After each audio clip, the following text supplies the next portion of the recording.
அனைவருக்கும் வணக்கம். Welcome to people's heroes academy. நம்ம இந்திய தேசிய இயக்கம் ஐஎன்எம் இதுக்கான கிளாஸஸ் தான் பார்த்துக்கிட்டு இருக்கோம். இதில் தேசிய மறுமலர்ச்சி, ஆங்கிலேயருக்கு எதிரான தொடக்க கால கிளர்ச்சிகள், இந்திய தேசிய காங்கிரஸ், இந்த 3 டாப்பிக்கும் நம்ம ஏற்கனவே கம்ப்ளீட் பண்ணிட்டோம். அதை பார்க்காதவங்க நம்மளுடைய பிளேலிஸ்ட்டில் போயிட்டு ஐஎன்எம் யூனிட் 7 அப்படின்னு சொல்லி ஒரு பிளேலிஸ்ட் இருக்கும். அதில் பார்த்தீங்க அப்படின்னா உங்களுக்கு தேவையானது கிடைக்கும். அது மட்டும் இல்லாமல் நம்ம கண்டினியூஸாக நிறையா கிளாஸஸ் ரெகுலராக போட்டுக்கிட்டு இருக்கோம். அதெல்லாம் பார்க்கணுன்னு நினைக்கிறவங்களும் நம்மளுடைய பிளேலிஸ்ட்டில் எல்லா வீடியோஸுமே ஆர்டராக கொடுத்துருப்போம். வேணுன்றவங்க அதையும் எடுத்து பயன்பெற்றுக்காங்க. அப்போ நம்ம இப்போ பார்த்து வந்துக்கிட்டு இருக்க கிளாஸ் என்ன அப்படின்னு சொல்லி பார்த்தீங்கன்னா, விடுதலை போராட்டத்தின் பல்வேறு நிலைகள் அப்படின்ற ஒரு வகுப்பு பற்றி தான் பார்த்துக்கிட்டு இருக்கோம். அப்போ விடுதலை போராட்டத்தின் பல்வேறு நிலைகளில் நம்ம ஏற்கனவே பார்த்தோம், 3 நிலைகளாக இதை பிரிக்கலாம் அப்படின்னு சொல்லிட்டு. மிதவாத தேசியம் 1885 1905 வரைக்கும், தீவிரவாத தேசியம் 1905 1916 வரைக்கும், தென் காந்திய காலம் 1917 47 வரைக்கும் பார்ப்போம் அப்படின்ட்டு. இதில் மிதவாத தேசியம் அப்படின்றதும் நம்ம ஏற்கனவே கம்ப்ளீட் பண்ணிட்டோம். ரொம்ப பொறுமையாக போராட்டம் பண்ணுறவங்கள தான் மிதவாதம் அப்படின்னு சொல்லி சொல்லுவோம். தீவிரவாதம் அப்படின்னு சொல்லி பார்த்தோன்னா, இப்போ இருக்க தீவிரவாதிகளோட ஒப்பிடாமல் அவங்கள தீவிரமான முறையில் போராட்டங்களில் ஈடுபடக்கூடியவங்க அப்படின்னு சொல்லி பார்த்தோம். அப்போ நம்ம இன்னைக்கு வகுப்பில் பார்க்கக்கூடியது இந்த தீவிரவாத தேசியம் அப்படின்றத பற்றி தான் பார்க்க போகிறோம். தீவிரவாத தேசியம் அப்படின்னு சொல்லி பார்த்தோன்னா 1905 1916 வரைக்கும் இவங்களுடைய ஆதிக்கம் தான் இந்த இந்திய சுதந்திர போராட்ட வரலாறுல இருந்திருக்கு அப்படின்னு சொல்லி பார்க்கலாம். மிதவாதிகள் தான் காங்கிரஸை ஸ்டார்ட் பண்ணுறாங்க 1885. அங்கே பொறுமையாக கோரிக்கைகள்லாம் வச்சுக்கிட்டு இருக்காங்க மிதவாதிகள், கடிதம்லாம் போடுறாங்க. ஆனால் ஆங்கிலேயர்கள் அது எதுக்குமே செவிசாய்க்காமல் இருந்துக்கிட்டு இருக்காங்க. அப்போ கோவமுற்ற இளைஞர்கள்லாம் சேர்ந்து கடைபிடிக்கிற முறை தான் இந்த தீவிரவாதம் அப்படின்றது. தீவிரமான முறையில் போராட்டங்களை நடத்தி ஆங்கிலேயருக்கு எதிராக கிளம்புறது தான் இந்த தீவிரவாதம் அப்படின்ற ஒரு விஷயம். ஓகேவா? 1905 1916 வரைக்கும் இவங்களுடைய ஆதிக்கம் தான் இந்திய சுதந்திர போராட்ட வரலாற்றில் இருந்துக்கிட்டு இருக்கு அப்படின்ற ஒரு விஷயத்தையும் நம்ம பார்க்கலாம். அப்போ தீவிரவாத தேசியம் அப்படின்னு சொல்லி பார்த்தோன்னா, ஏற்கனவே பார்த்தோம், நம்ம மிதவாத அரசியலுக்கு எதிராக செயல்பட்டவங்கள தான் தீவிரவாத தேசியவாதிகள் அப்படின்னு சொல்லி சொல்கிறோம். தீவிரமான போராட்டங்களை ஈடுபடுவாங்க, அதனால தான் இவங்க தீவிரவாதிகள். மிதவாத செயல்பாடுகளை விமர்சனம் பண்ணுறாங்க, போயிட்டு பிச்சை கேட்குற மாதிரி இருக்குது, அதெல்லாம் பண்ணாதீங்க அப்படின்னு சொல்லிட்டு அந்த செயல்பாடுகள்லாம் விமர்சனம் பண்ணுறாங்க இந்த தீவிரவாத தேசியவாதிகள். இவங்கள என்னன்னு சொல்லலாம்னா தீவிரவாத தேசியவாதிகள்னு சொல்லலாம், முற்போக்காளர்கள் அப்படின்னு சொல்லி சொல்லலாம், போர்க்குணம் மிக்கவர்கள் அப்படின்லாம் சொல்லலாம். இவங்களுக்கு இந்த மாதிரி வேறு சில பெயர்களாயும் இவங்களை அழைக்கலாம். அப்போ இந்த தீவிரவாத தேசியவாதத்துக்கு ரொம்ப மிக முக்கியமான தலைவர்களாக இருந்தவங்க ஒரு ஒரு ஒரு குறிப்பிட்ட பகுதியிலும் ஒருத்தவங்க இருந்திருப்பாங்க. அவங்க யார் அப்படின்னு சொல்லி பார்த்தோன்னா, மகாராஷ்டிரா பகுதிகள், இந்த பாம்பே பகுதிகளில் நமக்கு திலகர், பாலகங்காதர திலகர் ஒரு முக்கிய தலைவராக இருந்திருக்காரு. அதே போல் வங்காளம் அப்படின்னு சொல்லி பார்த்தோன்னா பிபின் சந்திரபால் அப்படின்றவர் முக்கியமான தலைவராக இருந்திருக்காரு. பஞ்சாபை பொறுத்த வரைக்கும் லாலா லஜபதி ராய் அப்படின்றவர் நமக்கு பஞ்சாப் பகுதிகளில் ரொம்ப முக்கியமான தீவிரவாத தேசியவாதியாக இருந்திருக்கார். இது மட்டும் இல்லாமல் நம்ம சென்னை பிரசிடென்சிக்கு வந்தோம் அப்படின்னா வஉசி, சுப்பிரமணிய சிவா இந்த மாதிரி இருப்பாங்க. வஉசிலாம் ரொம்ப ரொம்ப முக்கியமானவர், அவரை பற்றிலாம் நம்ம பார்ப்போம். அப்போ இதுதான் தீவிரவாத தேசியம் அப்படின்றது. இந்த காலத்தில் தான் அனைவருமே பங்கேற்க வராங்க. பெண்கள், குழந்தைகள், மாணவர்கள், ஒடுக்கப்பட்ட மக்கள்கள் என எல்லாருமே சேர்ந்து செய்யக்கூடிய ஒரு போராட்டமாக தான் இது இருக்குது. மிதவாத தேசியவாதிகளை பொறுத்த வரைக்கும் அவங்க கூட்டங்கள் நடத்துவாங்க.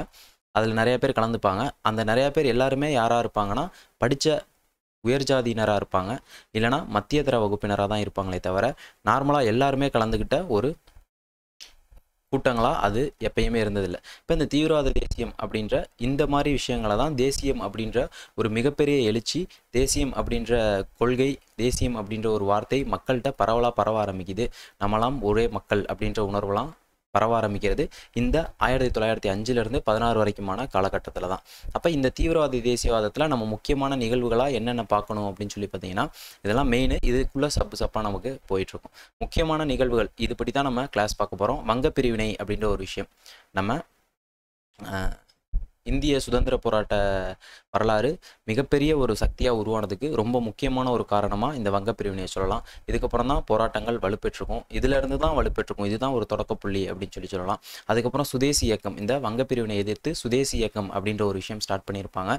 இந்துக்களையும் முஸ்லீமையும் பிரிப்பதற்காக ஆங்கிலேயர்கள் முஸ்லீம் லீக் அப்படின்ற ஒரு அமைப்பை உருவாக்கி கொடுப்பாங்க. முஸ்லீம்களுக்கு நீங்கள் தனியாக போராடுங்க, அவங்களோட சேராதீங்க, காங்கிரஸோட சேராதீங்க அப்படின்னு சொல்லிட்டு அவங்களுக்கு தனியாக ஒரு அமைப்பு உருவாக்கி கொடுப்பாங்க. அது முஸ்லீம் லீக் அப்படின்றது. அப்புறம் சுயராஜ்யம் அப்படின்னு சொல்லி பார்த்தோன்னா, நமக்கு எங்களுடைய நாட்டை நாங்களே ஆண்டுப்போம் அப்படின்ற ஒரு சில கொள்கைகள் கருத்துக்கள் அந்த சமயத்தில் பரவ ஆரம்பிக்குது. அது முன்னாடியிலேருந்து பரவிட்டு இருந்தாலும் இந்த காலகட்டத்தில் நல்லா தீவிரமாக பரவ ஆரம்பிக்குது அப்படின்னு சொல்லலாம். அப்புறம் முதல் உலகப் போரின் தாக்கம், முதல் உலகப் போர் 1914 இருந்து நடைபெற்றிருக்கும் அப்படின்னு சொல்லி நமக்கு தெரியும். அந்த முதல் உலகப் போரினால் நம்ம இந்திய சுதந்திர போராட்ட வரலாற்றில் என்ன தாக்கம் ஏற்பட்டுச்சு அப்படின்றது இங்கே பார்ப்போம். அப்புறம் தன்னாட்சி இயக்கம் அப்படின்னு சொல்லி பார்க்குறப்ப அன்னி பெசன்ட் அம்மையார் இங்கே தொடங்கி வச்சுருப்பாங்க. அதை பற்றி பார்ப்போம். நமக்கு இந்த தீவிரவாத தேசியம் அப்படின்ற ஒரு விஷயம், சுதேசி இயக்கம் அப்படின்ற ஒன்று பார்ப்போம். இந்த இருக்கு இல்லையா, அந்த சுதேசி இயக்கம் 1905 தொடங்கி 11 வரைக்கும் நடைபெற்றிருந்துச்சு அப்படின்னு சொல்லி சொன்னாலுமே 11க்கு அப்புறம் ஃபுல்லாகவே டவுன் ஆயிடுச்சு. அதுக்கப்புறம் ஒரு புத்துணர்ச்சி கொடுத்தது, எல்லாரையும் ஒருங்கிணைக்கிற வேலைகளை பார்த்தது இந்த தன்னாட்சி இயக்கம், அன்னி பெசன்ட் அம்மையாருடைய தன்னாட்சி இயக்கம் தான். ஸோ லக்னோ ஒப்பந்தம் அப்படின்ற ஒரு விஷயம் 1916 நடைபெற்றிருக்கும். இதில் முஸ்லீம் லீக்கும் காங்கிரஸும் ஒன்றா சேர்ந்திருப்பாங்க. அது மட்டும் இல்லாமல் மிதவாதிகளும் தீவிரவாதிகளும் பிரிஞ்சிருப்பாங்க. அவங்களும் இந்த லக்னோ ஒப்பந்தத்தின் மூலமாக ஒன்றா சேர்ந்திருப்பாங்க. இப்போ இந்த விஷயங்கள்லாம் பார்த்துட்டோம் அப்படின்னா நமக்கு இந்த 1905 1916 வரைக்குமான விஷயங்கள் எல்லாமே முடிஞ்சிடும். எல்லாமே ஒரு ஸ்டோரி மாதிரி தான் இருக்கும். இது முடிச்சிட்டோம் அப்படின்னா நமக்கு தென் காந்திய காலம் அப்படின்ற ஒரு விஷயத்துக்கு போயிடலாம். அப்போ தீவிரவாத தேசியத்தில் நம்ம இந்த வகுப்பில் இன்றைக்கி பார்க்கக்கூடியது வங்கப்பிரிவினை அப்படின்ற ஒரு விஷயம் தான். நம்ம பார்ப்போம், முடிஞ்ச அளவு சுதேசி இயக்கம் பார்க்க முடிஞ்சு அப்படின்னா பார்க்குறோம். இல்லை ரொம்ப பெருசாக போகிற மாதிரி இருந்துச்சு அப்படின்னா நம்ம வங்கப்பிரிவினையோட முடிச்சு விட்றலாம். கிளாஸ் பெருசாக போகுது அப்படின்னு சொல்லிட்டு ஃபீல் பண்ணுற மாதிரி இருக்கும். ஸோ வங்கப்பிரிவினை மட்டும் பார்த்துருவோம் இன்றைக்கி. வங்கப்பிரிவினை பார்த்துட்டு நம்ம ஒரு வகுப்புலையும் ஒன்று பார்த்துருவோம். இப்போ சுயராஜ்யம் முதல் உலக போரின் தாக்கம்லாம் பெருசாக இருக்காது. அதெல்லாம் சும்மா ஒரே வகுப்பில் ரெண்டையும் பார்த்து முடிச்சிடலாம். அந்த மாதிரி முடிச்சிடலாம். ஓகேவா? இப்போ வங்கப்பிரிவினை 1905 அதை பற்றி தான் இந்த வகுப்பில் பார்க்க போகிறோம். வங்கப்பிரிவினை, வங்காளம் அப்படின்ற ஒரு விஷயம் இருக்குது, இப்போயும் இருக்குது. மேற்கு வங்காளம் அப்படின்ட்டு இருக்குது. அது பக்கத்தில் என்ன இருக்குது, பங்களாதேஷ் இருக்குது. அப்போ நமக்கு சுதந்திரம் அடைஞ்சோன்னு தான் இதை அந்த பங்களாதேஷை பாகிஸ்தான் அப்படின்னு சொல்லிட்டு வருது. பிற்காலத்தில் தான் அது பங்களாதேஷ் அப்படின்னு சொல்லிட்டு தனி ஒரு கண்ட்ரியாக பிரியுது. பாகிஸ்தான்லேருந்து தனி ஒரு கண்ட்ரியாக பிரியுது. இதுக்கு முன்னாடியே இந்த மாதிரி ஒரு பிரிவினை ஏற்படுத்தி கொடுத்துருக்காங்க ஆங்கிலேயர்கள். இது நம்ம சுதந்திர போராட்ட வீரர்களுக்கு ஒரு வரப்பிரசாதமாக அமைஞ்சு தேசிய அளவில் ஒரு போராட்டமாக மாறுறதுக்கு ரொம்ப முக்கியமான காரணமாக இருந்திருக்கு. அப்போ இந்த ஃபுல்லாக சேர்ந்ததான் பெங்கால் அப்படின்னு சொல்லுவாங்க. பெங்கால் ரீஜன் பார்க்குறோம்ல, மெட்ராஸ் பிரசிடென்சி அப்படின்னு சொல்லி பார்த்தோன்னா நம்ம மெட்ராஸ், கேரளா, கர்நாடகா, ஆந்திரா, ஒரிசா இதெல்லாம் சேர்ந்தது தான் அப்படின்னு சொல்லி பார்ப்போம். அதே மாதிரி பம்பாய் பிரசிடென்சினா அங்கிட்டு ஒரு 5-6 ஸ்டேட் சேர்ந்ததுன்னு சொல்லி பார்ப்போம். அதே மாதிரி பெங்கால் பிரசிடென்சி அப்படின்னு சொல்லி பார்க்குறப்ப இது எல்லாம் சேர்ந்து தான் நமக்கு பெங்கால் பிரசிடென்சி அப்படின்னு சொல்லுவோம்.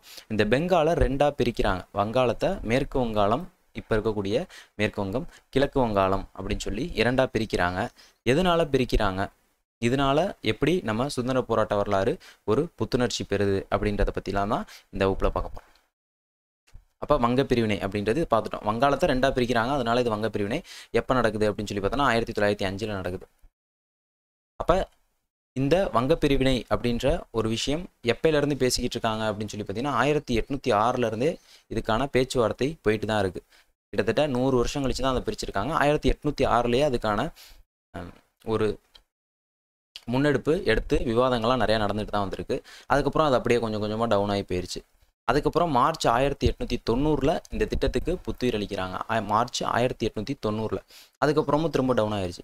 அதுக்கப்புறம் வரவர் தான் தலைவர் கர்சன் பிரபு 1899 ஜனவரி மாதம் 6ஆம் தேதி இந்தியாவுடைய வைஸ்ராயாக நியமிக்கப்படுறாரு. வைஸ்ராய் அப்படின்னு சொல்லி பார்த்தோம், இந்திய அரச பிரதிநிதி அப்படின்னு சொல்லுவோம்.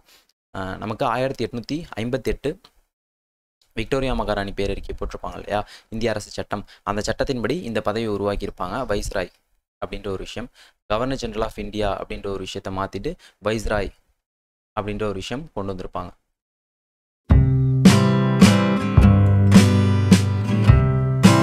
இருப்பாங்க 1899 ஜனவரி மாதம் 6ஆம் தேதி கர்சன் பிரபு இந்தியாவுடைய வைஸ்ராயாக நியமிக்கப்படுறாரு. அவர் பிற்காலத்தில் அஸ்ஸாம் போகிறார்.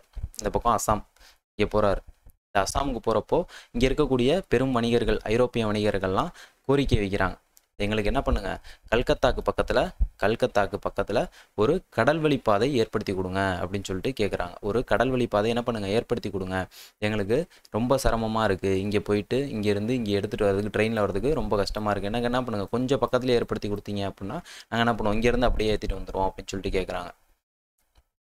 இதனால் 1903 டிசம்பரில் கர்சன் இதை பிரிக்கிறதுக்கான ஒரு திட்டத்தை தயாரிக்கிறார்.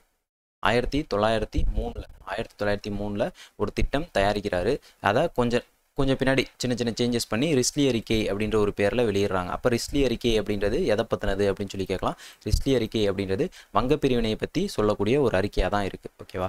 இது எப்போ ரிலீஸ் பண்ணுறாங்க? இந்த வங்கத்தை பிரிப்பதற்கான ஆணை, நாங்கள் வங்காளத்தை பிரிக்க போகிறோம், வெஸ்ட் பெங்கால் ஈஸ்ட் பெங்கால் அப்படின்னு சொல்லி 2 ரீஜனாக பிரிக்க போகிறோம், இந்த அஸ்ஸாம்லாம் ஈஸ்ட் பெங்காலோட ஜாயின் ஆயிரும் அப்படின்ற ஒரு விஷயத்த 1905 ஜூலை மாதம் 19 அறிவிக்கிறாங்க. இந்த ஆணையை வெளியிடுறாங்க. ரொம்ப முக்கியமான தேதிகள் இது ரெண்டும் தான் அந்த வங்க பிரிவினையிலேயே ரொம்ப முக்கியமான தேதிகள், முக்கியமான விஷயங்கள் அப்படின்னு சொல்லலாம். 1905 ஜூலை மாதம் 19 வங்காளத்தை நாங்கள் பிரிக்க போகிறோம் அப்படின்னு சொல்லி ஆணை பிறப்பிக்கிறாரு கர்சன் பிரபு.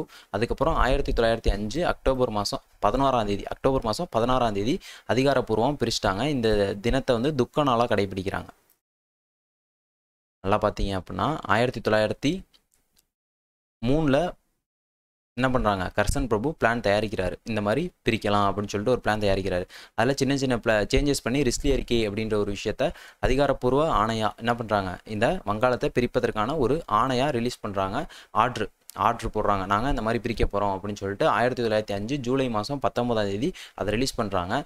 1905 அக்டோபர் மாதம் 16 அதிகாரப்பூர்வமாக என்ன பண்ணிட்டாங்க, வங்காளத்தை மேற்கு வங்காளம் கிழக்கு வங்காளம் அப்படின்னு சொல்லி 2 ரீஜியனாக பிரிச்சுட்டாங்க. இந்த பிரித்த தினத்தை இந்தியர்கள் வந்து துக்க தினமாக கடைபிடிக்கிறாங்க அப்படின்ற ஒரு விஷயம் இருக்குது. ஓகேவா? இப்போ முக்கியமான நாட்கள் அக்டோபர் 16 உலக உணவு தினம் அப்படின்னு சொல்லி சொல்லுவோம், வேர்ல்டு ஃபுட் டே அப்படின்னு சொல்லி சொல்லுவோம். அதை ஞாபகம் வச்சுக்கோங்க. இப்போ இப்படி தான் பிரிக்கிறாங்க.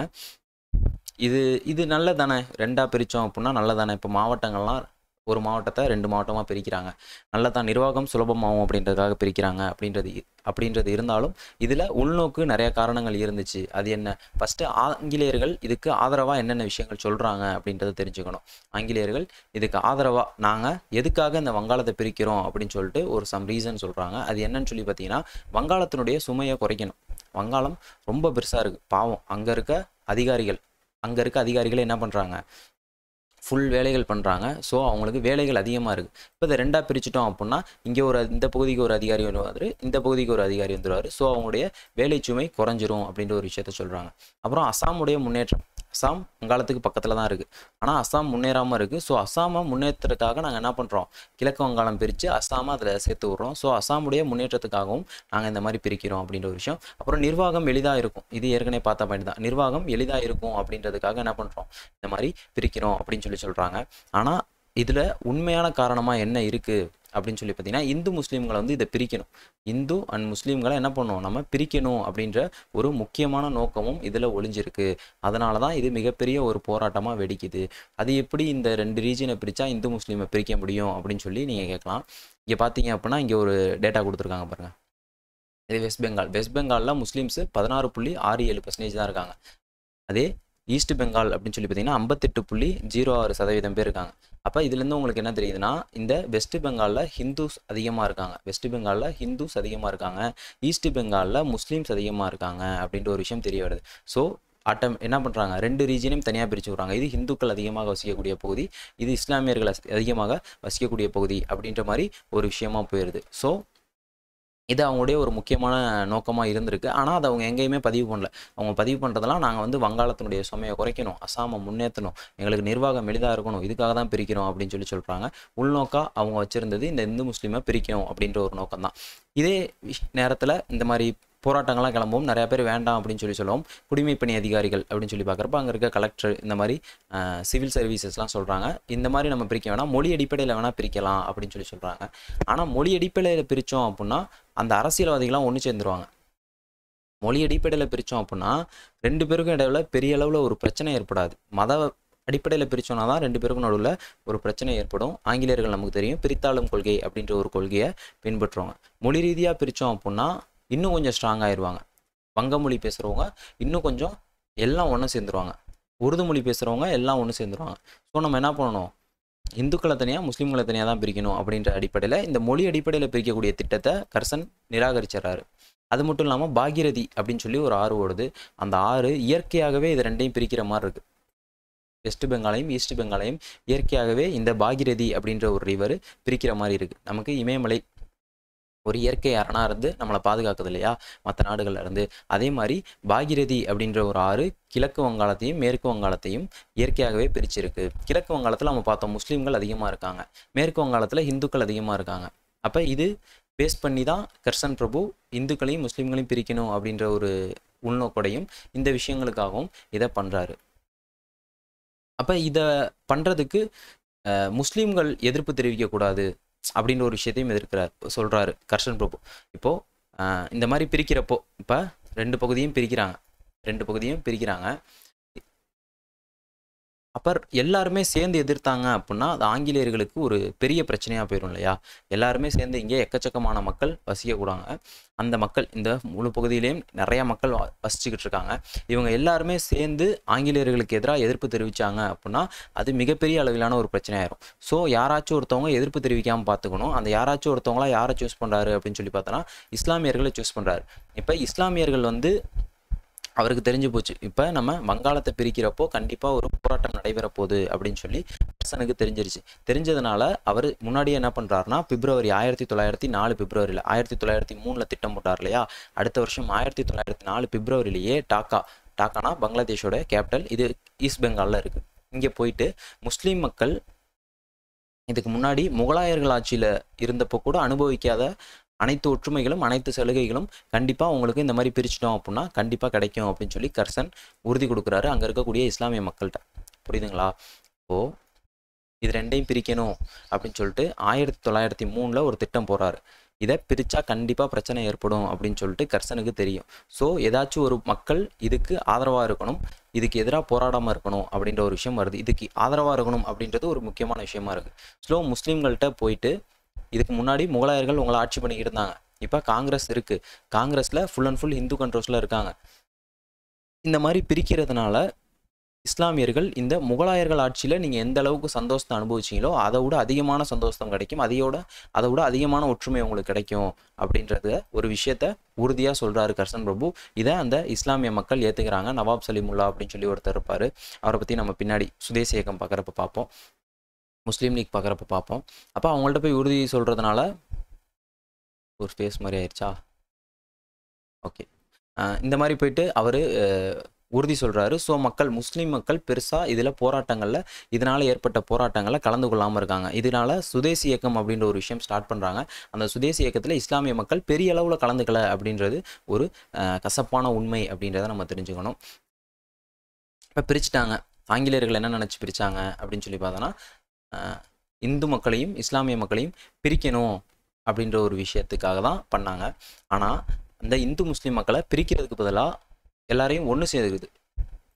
இந்து முஸ்லீம் மக்களை பிரிக்கிறதுக்கு பதிலாக எல்லாரையும் ஒன்று சேர்க்குது. எப்படி அப்படின்னு சொல்லி பார்த்தோன்னா அவங்க எங்களுக்கு மத அடையாளத்தை விட நாங்கள் எல்லாரும் வங்காளிகள் அப்படின்றதுல நாங்கள் பெருமை கொள்கிறோம்.